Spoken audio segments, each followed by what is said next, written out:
صبح صادق کے قریب ہم کلکتے کے مضافات میں واقع اپنے ایک سیف ہاؤس تک پہنچ چکے تھے، جہاں ہمارے ساتھی بے چینی سے ہمارے منتظر تھے۔ یہ وہی لوگ تھے جو کل ہمارے لیے رحمت کے فرشتے بن کر نازل ہوئے تھے۔ سب سے پہلے سپائی ماسٹر نے ان لوگوں کی خیریت ہی دریافت کی تھی۔ جب انہیں سب اچھا کی رپورٹ ملی تو ایک سکون بخش مسکراہٹ ان کے ہونٹوں پر آ گئی۔ اگلے ہی لمحے ہم دونوں ایک ریڈیو سیٹ کے قریب کھڑے تھے۔ ماسٹر نے خود ہی ہیڈ کوارٹر سے رابطہ قائم کیا۔ Grand this is little master over. چند ثانیوں تک ہم دونوں ہی ریڈیو پر ٹکٹکی جمائے کھڑے رہے، جیسے اس سے کسی معجزے کی توقع ہو، لیکن دوسری طرف صرف شوں شوں شاں شاں ہی سنائی دے رہی تھی۔ دوبارہ ماسٹر نے ریسیور سوئچ آف کر کے رابطہ قائم کیا۔ Grand this is little master over. انہوں نے 2-3 دفعہ تسلسل سے یہ فقرہ دہرایا۔ اس دفعہ ہماری مراد بر آئی۔ Little master grand master attending you over. میں بے چینی کا مظاہرہ کرتے قریباً سیٹ پر جھک گیا۔ گرینڈ ماسٹر ٹارگٹ ہٹ ہو گیا ہے، اوور۔ آواز آئی لٹل ماسٹر فائن، مبارک۔ 0 بجے، پوائنٹ گرین، سگنل 5، پانیوں سے دوست ابھریں گے، message repeat, over. Spy master نے پیغام دہرایا۔ رات 0 بجے، پوائنٹ گرین، سگنل 5، پانیوں سے دوست ابھریں گے، اوور۔ آواز آئی good luck little master, over and all, اور سلسلہ کٹ گیا۔ ہم باہر آئے جہاں مقامی دوستوں نے ہمارے لیے ناشتہ تیار کر رکھا تھا۔ ناشتے کی میز پر سپائی ماسٹر اور میرے علاوہ 2 اور دوست بھی براجمان تھے، جنہیں ناشتے کے دوران ماسٹر نے بنگالی زبان میں بریفنگ کی تھی۔ میرے تو کچھ پلے نہ پڑا۔ وہ شاید نامانوس زبان میں گفتگو ہی اس لیے کر رہے تھے کہ میں ان کی باتیں نہ سمجھ سکوں۔ پھر ایک ایک کر کے وہ سب لوگ وہاں سے رخصت ہو گئے۔ صرف ایک جوان سیف ہاؤس کی حفاظت کے لیے یہاں رہ گیا۔ یہ مضافاتی علاقے کی ایک الگ تھلگ بستی تھی، جہاں مکانات ایک دوسرے سے ہٹ کر بنائے گئے تھے۔ اس جگہ کا انتخاب خصوصی اہمیت کے پیش نظر عمل میں آیا ہوگا، کیونکہ یہاں ریڈیو سیٹ رکھا گیا تھا اور بھرے پورے علاقے میں کہیں بھی ہمارے پیغامات ڈیٹیکٹ ہونے کا خطرہ تھا۔ دوسری وجہ یہاں کی حفاظتی لوکیشن تھی۔ یہاں تک آنے کے لیے مین روڈ سے ایک بغلی سڑک کو مڑنا پڑتا تھا، جس کے بعد ایک اور سڑک گھوم کر اس علاقے میں آتی تھی۔ کسی بھی سرچنگ پارٹی یا مشکوک گاڑی کی آمد کا فوراً پتہ چل جاتا تھا۔ اول تو وہ مین روڈ سے بغلی سڑک پر اترتے ہی نظر میں آ جاتی تھی۔ اگر وہاں سے بھی بچ نکلے تو اگلے موڑ پر، وہاں سے بھی نکل آنے پر بستی میں داخل ہونے والی سڑک پر تو ان کے بچ نکلنے کا سوال ہی پیدا نہیں ہوتا تھا۔ اور یہاں آتے ہوئے میں نے ہر موڑ پر کہیں کسی کو چائے کا کھوکھا لگائے، کہیں کسی کو پان سگریٹ کا خانچہ سجائے، اور کہیں کسی کو چھاپڑی فروش کے روپ میں سپائی ماسٹر کو اوکے رپورٹ دیتے دیکھا۔ یہ ہمارے اپنے لوگ تھے جو جانے کب سے مادر وطن کے لیے یہ روپ دھارن کیے بیٹھے تھے۔ کتنے عظیم تھے وہ لوگ جو اپنے ملک کی آنکھیں بنے دشمن کے قلب میں ان خطرات پر نظریں جمائے بیٹھے تھے جو ان کی دھرتی ماں پر کوئی بھی آنچ لا سکتے تھے۔ یہ گمنام آنکھیں کسی بھی طاغوتی لشکر کی جلغار سے پہلے اپنے لوگوں کو اس کی آمد سے باخبر کر دیتی۔ وہ دشمن کے منصوبوں کا بر وقت پتہ چلا کر اس کے خطرناک عزائم کا ستیاناز کر دیتے۔ یہ کس قبیلے، کس شہر، کس گاؤں کے کون لوگ تھے، انہیں کوئی نہیں جان سکتا، کوئی نہیں جان پائے گا۔ ان کی موت پر ان کی فائل کلوز ہو جائے گی، ایک تعزیت نامہ ان کے گھر والوں کو ملے گا۔ نہ کوئی ان پر بین کر کے دل کا خون آنکھوں کے راستے نکال پائے گا، نہ ہی ان کی کوئی خبر بنے گی۔ ان کے ماں باپ، بیوی، بچوں کے علاوہ اور کوئی نہیں جان پائے گا کہ وہ کون تھے، کہاں گئے، کہاں شہید ہوئے، کوئی نہیں جان پائے گا، کوئی بھی تو نہیں۔ ان گمنام شہیدوں اور غازیوں کی عظمتوں کو لاکھوں سلام۔ ان راہوں کی دھول ہمارے لیے سرمائے چشم ہے جن سے وہ گزرے۔ جو ان میں سے زندہ ہیں، ہماری دھڑکنیں ان کے نام۔ جو شہید ہو گئے، خدا کے مقرب ٹھہرے، ان کے درجات بلند ہوئے، وہ بامراد ہو گئے۔ ان کی امر یادیں کبھی نہیں مر پائیں گی۔ وہ جیے تو وطن کے لیے، ان کو شہادت نصیب ہوئی تو وطن کے لیے۔ وہ سب لوگ جنہوں نے انہیں دیکھا، جانا، محسوس کیا، وہ ان کی شریانوں میں دوڑتے خون کی طرح ان کے اندر ہمیشہ زندہ رہیں گے۔ ہائے وہ عالی مرتبت ذی وقار جالے جو مرتے ہوئے بھی اپنی پہچان نہ دے پائے کہ ان کے مقدس سینے رازوں کے امین تھے۔ وہ امانت دار تھے، جان سے گزر گئے لیکن خیانت کے مرتکب نہ ٹھہرے۔ اوکے ینگ مین، تھوڑی دیر آرام کر لو۔ سپائی ماسٹر نے دوستوں کے جاتے ہی مجھے زمین پر لگے ایک بستر کی طرف اشارہ کرتے ہوئے کہا، لیکن ٹھہرو، پہلے لباس تبدیل کر لو۔ انہوں نے ایک کونے میں رکھے عام سے لباس کی طرف اشارہ کیا۔ میں نے اسبات میں گردن ہلائی اور قیمتی سوٹ سے نجات حاصل کر لی۔ یہ 2 منزلہ مکان تھا جس کی نچلی منزل میں ہم نے یہ گورکھ دھندا پھیلا رکھا تھا۔ اوپر کی منزل پر ہمارا واحد ساتھی موجود تھا۔ ونگ کمانڈر باٹلا کے ہاتھ سے چرائے کاغذات پولیتھین کے ایک محفوظ تھیلے میں پیک ہو کر میرے جسم کا ایک حصہ بن چکے تھے۔ اب میرے مرنے کے بعد ہی ان کی مجھ سے علیحدگی ممکن تھی۔ یہاں آنے والے ہر ایجنٹ کو 24 گھنٹے مسلح اور سٹینڈ ٹو رہنے کا حکم تھا، کیونکہ یہ خاصی حساس جگہ تھی اور کسی بھی لمحے کچھ بھی ظہور پذیر ہو سکتا تھا۔ ہر قسم کی ہنگامی صورتحال سے نمٹنے کے لیے ان لوگوں نے منصوبہ بندی پہلے سے ہی کر رکھی تھی۔ جب سپائی ماسٹر نے مجھے مختلف کونوں میں لگے ڈیٹونیٹروں کی پوزیشن سے آگاہ کیا اور بتایا کہ اچانک درپیش خطرے کی صورت میں کہاں کہاں تار منسلک کرنے ہیں، تو میں ان کے اس حفاظتی نظام پر اش کر اٹھا۔ یہاں قیام کرنے والے کو سب سے پہلے غالباً یہ لوگ ممکنہ خطرات اور ان کے تدارک کے لیے بروئے کار لائی جانے والی تدابیر ہی سے آگاہ کرتے تھے۔ میں نے یہاں کی خصوصی اہمیت کے پیش نظر پستول اپنے پاس رکھنا ضروری خیال کیا اور پھر تمام خطرات کو ذہن سے جھٹک کر خود کو نیند کی دیوی کی آغوش میں دے دیا، جو کب سے میری سمت امید بھری نظریں جمائے اپنی باہیں پھیلائے کھڑی تھی۔ جب شعور کی بند آنکھوں نے لاشعور کی اندھی پگ ڈنڈیوں پر دھکیلا تو میں لڑکتا ہوا ان جہانوں میں پہنچ گیا جہاں پل بھر کے لیے صحیح بہرحال میرے لیے امان تھی۔ آنسا زندگی کے صحرائے گوبی کا وہ نخلستان تھی جہاں درماندہ اور پیاس سے بے حال قافلے رک کر سستایا کرتے ہیں۔ اس جائے پناہ تک پہنچ جانے والے راہ رو سفر کی تمام کلفتوں، بعد کو پیش آنے والے تمام عذابوں کو بھلا کر صرف اور صرف ان غنیمت لمحوں سے طمانینت حاصل کرنا چاہتے ہیں جو خوش بختی سے انہیں میسر آ جاتے ہیں۔ میری حالت کسی ایسے ہی مسافر جیسی تھی جس کا مشکیزہ عین صحرا کے درمیان پہنچ کر خالی ہو گیا ہو اور جس کے اونٹ اسے اکیلا چھوڑ کر بھاگ گئے ہوں۔ جو کچھ آنکھوں سے دیکھ لیا تھا، کانوں سے سن لیا تھا اور سب سے بڑھ کر یہ کہ محسوس کر لیا تھا، اس آگہی کے عذاب نے مجھے منتشر کر دیا تھا۔ میرے اندر شکست و ریخت کا عمل شروع ہو چکا تھا۔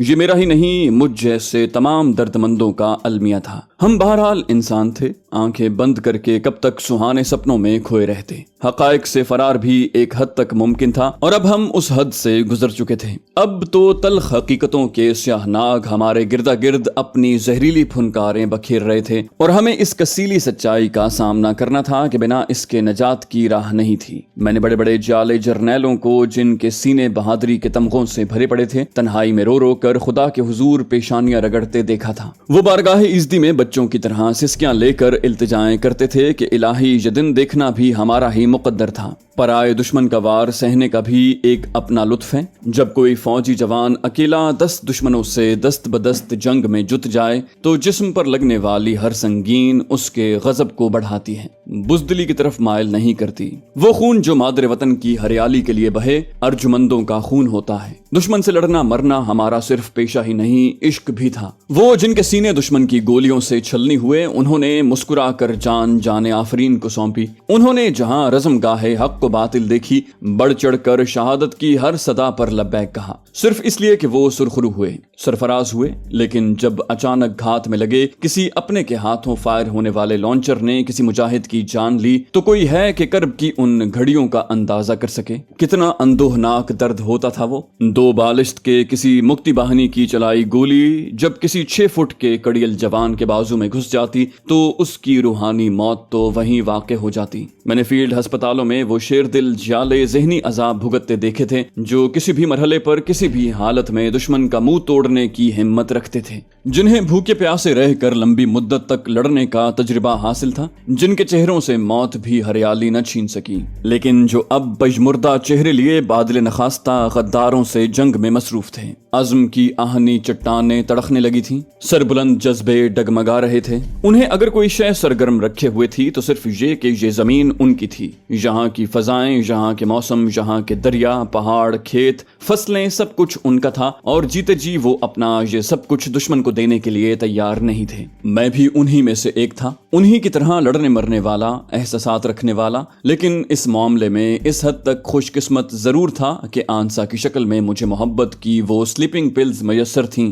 کہ جب آگہی کا پھنکارتا عذاب مجھے ذہنی پٹخنیاں دینے لگتا تو میں چند منٹ کے لیے ہی صحیح آنسا کی خوشگوار یادوں کے دامن میں پناہ لے لیتا۔ शायद दिन के 12-1 बजे का वक्त था जब मैं अचानक हड़बड़ा कर उठ बैठा। बाहर बादल गरज रहे थे। सुबह मैंने कुछ आवारा सी बदलियों के टुकड़े जरूर आसमान पर मंडलाते देखे थे, लेकिन अब तो बादलों ने रात का समा पैदा कर दिया था।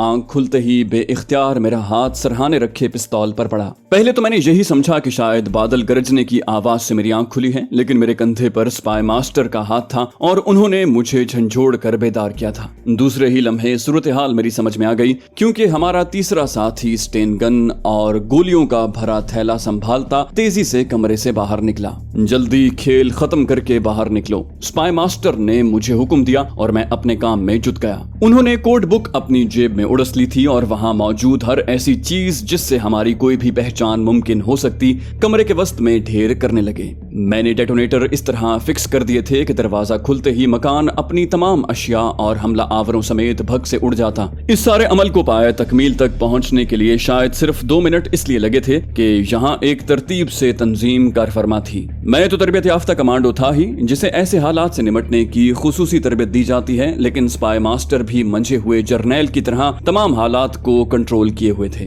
वरना तो ऐसे मौके पर बड़े बड़े जीदारों का पित्ता पानी होने लगता, हाथ पैर फूल जाते हैं और अच्छा भला काम भी गलत होकर बायसे मुसीबत बन जाता है। उन्होंने इमरजेंसी से निमटने के लिए जो शानदार प्लानिंग कर रखी थी, उसे देखकर यही गुमान गुजरा कि हम किसी जासूसी अड्डे पर नहीं बल्कि आर्मी के हेडक्वार्टर में बैठे हुए हैं। शायद किसी मकामी मुखबर को शक हुआ था और उसने रिपोर्ट कर दी थी। वैसे भी उन दिनों आकाशवाणी अपने प्रोग्रामों में गाहे बगाहे ऐसे ऐलानात दोहराती रहती थी कि पाकिस्तानी घुसपैठिए और जासूस भारत में दर आए हैं। अगर आपको किसी पर शक गुजरे तो फौरन इंतजामिया के करीबी अड्डे को मुत्तला कर दें। और इसका ज्यादा असर यही हुआ था कि लोगों ने नंबर बनाने के चक्कर में अक्सर पागलों को जासूस समझना शुरू कर दिया था। जहां कोई ऐसा मुश्तबा पागल उनके हत्थे चढ़ता, पहले वो मार मार कर उसका खुद भुरकस निकालते, फिर पुलिस या फौज के हवाले कर देते। उन दिनों सारे भारत के CID के तफ्तीशी मराकज उन्हीं पागलों से भरे पड़े थे। ऐसा वाकया शाज ही कभी सुनने या देखने को मिला था कि कोई असली घुसपैठिया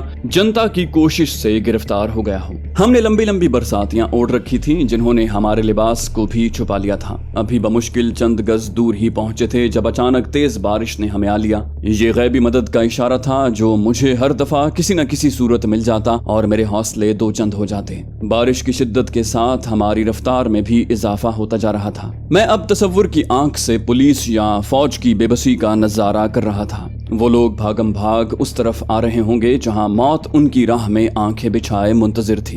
खैरियत ये गुजरी कि हमें बस्ती से बाहर आने तक किसी मकामी शख्स से वास्ता न पड़ा। शदीद बारिश ने सबको दुबक जाने पर मजबूर कर दिया था और सब लोग आने वाले तूफान की हौलनाकियों से बेखबर अपने घरों में छुपे बारिश का नजारा कर रहे थे। बस्ती की आखिरी हद पर हमने चंद मिनट के लिए रुककर एक बड़े दरख्त के नीचे पनाह ली। स्पाई मास्टर की जेब से एक नन्हा सा ट्रांसमीटर बरामद हुआ। उन्होंने बंगाली जबान ही में किसी को कुछ अहकामात दिए थे और अभी उन्होंने सेट बंद करके बमुश्किल दोबारा जेब में ही रखा था जब हमारे अकब में तबाही मच गई। पहला धमाका इतना जोरदार था कि बस्ती के कई मकानों की बुनियादें भी लरज उठी होंगी। ये उस डायनामाइट का कमाल था जो पहले ही से यहाँ नस्ब किया गया था और जिससे मुंसलिक कई तारों में से किसी एक को भी मामूली सा झटका लग जाने पर उसने फटना था। पुलिस के जवानों ने पहले तो दरवाजे पर जोर आजमाई की होगी, फिर वो अपनी दानिस्त में चार्ज करते अंदर घुस आए होंगे और जैसे ही दरवाजे के पीछे लगे या खिड़कियों के साथ मुंसलिक तार को हल्का सा झटका लगा, उसने अपना काम दिखा दिया।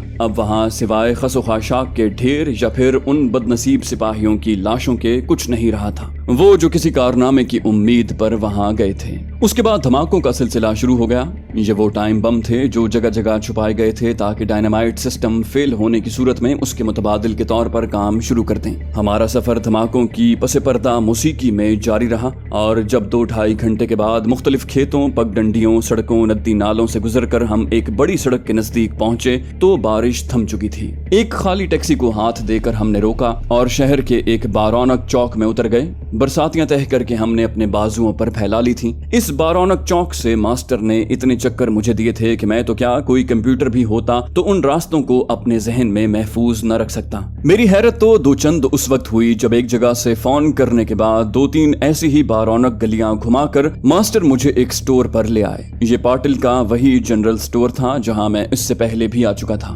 पाटिल के कमरे में पहुंचने तक हमें ग्राहकों की भीड़ में से गुजर कर जाना पड़ा। मैंने और मास्टर ने इस बात का खास ख्याल रखा था कि लोग हमारी तरफ ज्यादा तवज्जो न करें और किसी हद तक हम उसमें कामयाब भी रहे। पाटिल अपनी आरामदेह कुर्सी पर फोन सामने रखे शायद हमारा ही मुंतजिर था। उसने हमें उठकर ताजीम दी। मैं तो टॉयलेट में जा घुसा जहां ताजा पानी और नए कपड़ों का जोड़ा मेरा मुंतजिर था, जबकि सर ने टेलीफोन संभाल लिया। गालिबन वो हमारे बाद के हालात की जानकारी हासिल कर रहे थे। दुनिया भर के इंटेलिजेंस महकमों का तरीक़ाकार यही है कि वो कभी अपने बिग मास्टर्स को दाव पर नहीं लगाते और किसी भी एरिया में काम करते एजेंटों पर मुतमकिन स्पाई मास्टर अव्वल तो कभी स्क्रीन पर आता ही नहीं, और अगर आ भी जाए तो कभी हालात की मामूली सी बिगड़ती नौयत देखकर ही वो गायब हो जाता है, क्योंकि एक मास्टर की जिंदगी बहरहाल बहुत से एजेंटों से ज्यादा कीमती और काबिल कदर होती है। लेकिन जहां मामला इसके बरक्स था, पिछले 2 रोज से मास्टर मेरे साथ थे और हमने मिलकर टारगेट हिट किया था, जो मेरी इत्तला की हद तक बिल्कुल अनोखी बात थी, क्योंकि दुनिया भर में स्पाई मास्टर सिर्फ पसे पर्दा रहकर ही कमांड करते हैं, अमली तौर पर मैदान में हरगिज नहीं उतरते। उन्हें अपने हर एजेंट से उतनी ही मोहब्बत थी जितनी किसी को भी अपनी जान से हो सकती है। मैंने अब तक यही बात खुसूसी तौर पर नोट की थी कि वो हमेशा खुद से ज्यादा अपने साथियों के मुताल्लिक फिक्रमंद रहते थे, जिसका सबसे बड़ा सबूत यही था कि जहां भी आते ही उन्होंने फोन संभाल लिया था और अपने साथियों की खैरियत दरियाफ्त की थी। तबीयत की सारी कुसलमंदी तो थोड़ी ही देर पहले होने वाले हंगामे ने दूर कर दी थी, लेकिन नहाकर तो मैं खुद को बिल्कुल ताजा दम महसूस करने लगा था। बाहर निकलने पर कॉफी के गर्मा गर्म कप से पाटिल ने मेरी तवाज़ो की। मास्टर अब टॉयलेट में जा घुसे थे। उनके बाहर आते ही पाटिल ने बाहर मौजूद चौकीदार को अंदर बुलाकर कुछ हिदायत दी और कैबिन का दरवाजा अंदर से लॉक करके शीशों के सामने पर्दे तान दिए। सिर्फ एक शीशा उसके सामने वाला ऐसा जरूर था जो बेपर्दा रहा, क्योंकि ये खास किस्म का शीशा था जिसमें से अंदर बैठे लोग नजर नहीं आते थे, जबकि अंदर वाला बखूबी बाहर देख सकता था। दरवाजा लॉक होते ही एक सफेद चादर पाटिल की मेज की दराज से बरामद हुई। उसने खुद ही चादर बिछाई थी और मास्टर ने नमाज की नियत बांध ली। भला ऐसे लोगों को कोई जीत सकता है। मैंने भी वो घड़ियां गनीमत जानी और उनके साथ खड़ा हो गया। खुदा के दरबार में पहुंचते ही फिर जख्म खुलने लगे। सच है, मसीहा सामने हो तो मरीज के बसा औकात भूले बिसरे जख्म भी ताजा होने लगते हैं। दुआ को हाथ उठे तो उठे ही रह गए। दिलो दिमाग ने जबान का साथ देने से इनकार कर दिया। एक गोला सा हलक के बीच अटक कर रह गया। कुछ कहना चाहा और कह न पाया। बस आंसू थे कि दिल का खून उनके रास्ते बह बह कर गुनाहों के धब्बे धो रहा था। हमें खुद से नदामत थी। ये हमारे कर्मों का फल था जो हम चख रहे थे। ये हमारी करनी थी जिसे हम ही ने भरना था। ये नफरतों की फसल जिस किसी ने भी बोई, बहरहाल हमने उसे काटना था। इल्तिजाएं नो के जबान पर आ आकर फिसल जाती। ज़मीर कहता किसी मुंह से खुदा के हुजूर कुछ मांगने का हौसला कर रहे हो। अपने गिरबान में मुंह डालकर झांको, तुमने क्या नहीं किया। तुमने खुद को पाकिस्तान से ज्यादा बंगाली, बिहारी, पठान, पंजाबी, सिंधी और बलोची समझा। तुम सूबाई तासुब में इस हद तक डूबे कि खुद को वहीं तक महदूद कर लिया। मिट्टी पर सिर्फ अपना हक जताने लगे। तुम्हें इस बात से भी तकलीफ पहुंचती थी कि तुम्हारे हिस्से से बच जाने वाला फालतू निवाला तुम्हारे भूखे और मुस्तहिक भाई के मुंह में क्यों जा रहा है। तुम्हारे क्रोध इतने बढ़ गए कि तुम अपने दरख्तों की छाया में भी दूसरे को पनाह लेने से मना करने लगे। तुमने सब कुछ भुलाकर सिर्फ और सिर्फ अपने हुकूक की रट लगानी शुरू कर दी और फराइज का लफ्ज तुम्हारी खुद साख्ता ज़हनी डिक्शनरी से यूं निकाला जैसे उसका कोई वजूद ही ना हो। कैसे कैसे घिनौने नारों को तुम्हारे मुतासिब ज़हनों ने तुम्हारी स्याह ज़बानों के रास्ते उगला। तुमने पानी के मसले को, ज़बान के मसले को अपनी आन का मसला बना लिया। अब भुगतो अपने किए की सजा। बदनसीबो, अब पछतावे के आंसू क्यों बहाते हो। नहीं, ये मगरमच्छ का रोना है। ऐसे रोने से रहमत बारी ताला जोश में नहीं आएगी। तब एक ही सदा रुएं रुएं से बुलंद होती, मौला रहम कर, रहम कर, हमसे यूं मुंह न मोड़, हम लाख खताकार सही, आखिर को तेरे महबूब सल्लल्लाहु अलैहि वसल्लम की उम्मत हैं, तेरे मानने वाले हैं, तेरे मुकद्दस नाम पर हासिल किए हुए मुल्क के बासी हैं। पर दरे तौबा था कि वाह होता नजर न आता था। इबादत के सुकून से किस काफिर को इनकार है, लेकिन कुछ नमाजें जिंदगी में ऐसी पढ़ी जाती हैं जो जहन पर नक्श होकर रह जाएं। वो जो किसी ने नमाज इश्क की अदायगी तलवारों के साए में बयान की थी तो ठीक ही कहा था। वाकई मैदान जंग में की गई बंदगी का लुत्फ कुछ और ही होता है।